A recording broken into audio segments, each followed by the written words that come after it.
Hey, this is T-Dub. Just kind of hanging out here today and answering some mail.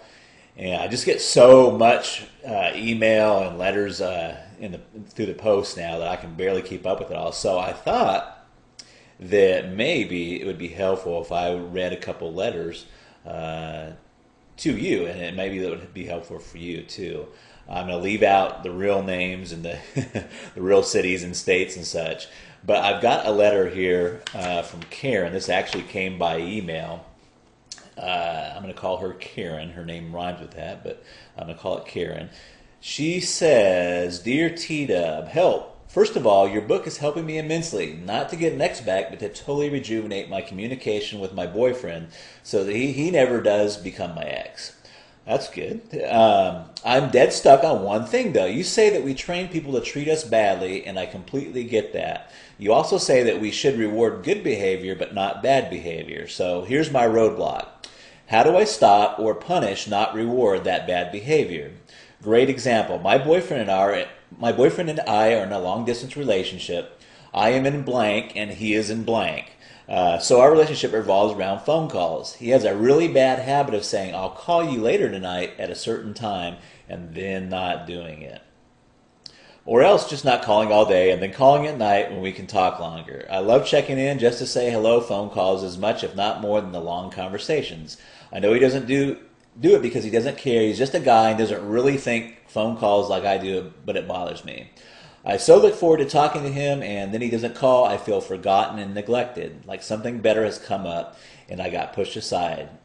Even though in my heart I know it isn't true, these small things create a little seed of resentment inside of me, and sometime in the future it causes an inevitable fight over something totally unrelated.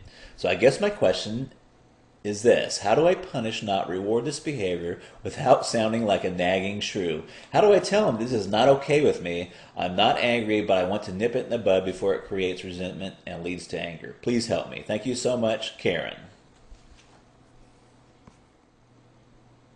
Okay, Karen, that is a great question. You probably got, every woman that's been in any kind of serious relationship cheering along with you. Kind of crazy. Why do guys do that, and how can you? And I think you know that subconsciously that you can't nag about it. That kills a relationship for men. Nagging just kills it. So what do you do?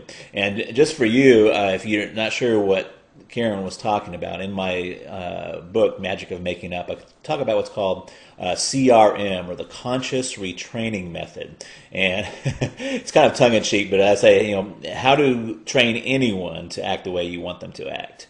And most of the time we go through our life and our day training people to act in ways that we don't want them to act. And this is a perfect example that Karen brings out here in the letter. Because let's say that Karen's boyfriend name is Tom, and that I'm just making that up. But Tom says he's going to call, and let's say that Tom finally calls the next day, and you pick up the phone, "Hey, Tom," and you're just seething. You are seething already because he said he was going to call yesterday. So what would you normally do? What would you normally say? Now, normally, you don't have to answer that. Normally what happens is Tom gets an earful of how upset and pissed off you are, or at least if you don't say it, you give it off in your tone. So what's happening? Tom calls you, and what is he getting in return? He's getting, like, Pavlov's dog, he's getting a shock. He's getting a shock there. Calls you, shock. Calls you, shock. That's not good reinforcement. We're actually training them to do what we don't want them to do. And this is what Karen is talking about. So what should she do? Because, if he's calling 2 days late, you're obviously not going to be happy with him. So it's a little bit tricky. But I'm going to let you in on a little secret about guys and about men. And what we won't come out and say it, but what we really want is we want to be admired. If you kind of picture back to the medieval days, like knights on shining armor, we want to be admired. We don't want nagging. Nagging equals shot, shot, and that's nagging. We want to be admired. If you go back to the old medieval days, there's a great sense of honor, and men will go to their death for you if they believe that in your mind you have this big self-image or a big image of them in their head. If they know that you see us as like some kind of knight in shining armor, we will go to battle for you. I mean, we will literally lay down our life for you. So what you do and how you how you play that to your advantage is when we do little things.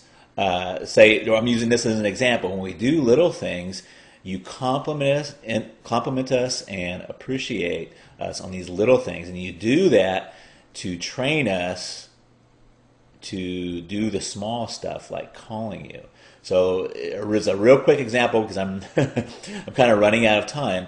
If he does something small, let's say he does call you on time, and you say, "Hey Tom, gosh, yeah, you were right on time this time. I really appreciate and I admire how you are a man of your word. And when you say something, you do it. That's one of the things I love most about you."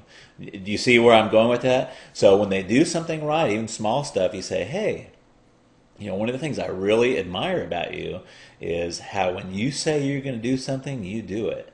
And you don't have to use those words. I mean, use your words. But you catch a drift pretty soon when Tom says he's going to do something. If he says he's going to call on a certain time or a certain day, he's going to do it.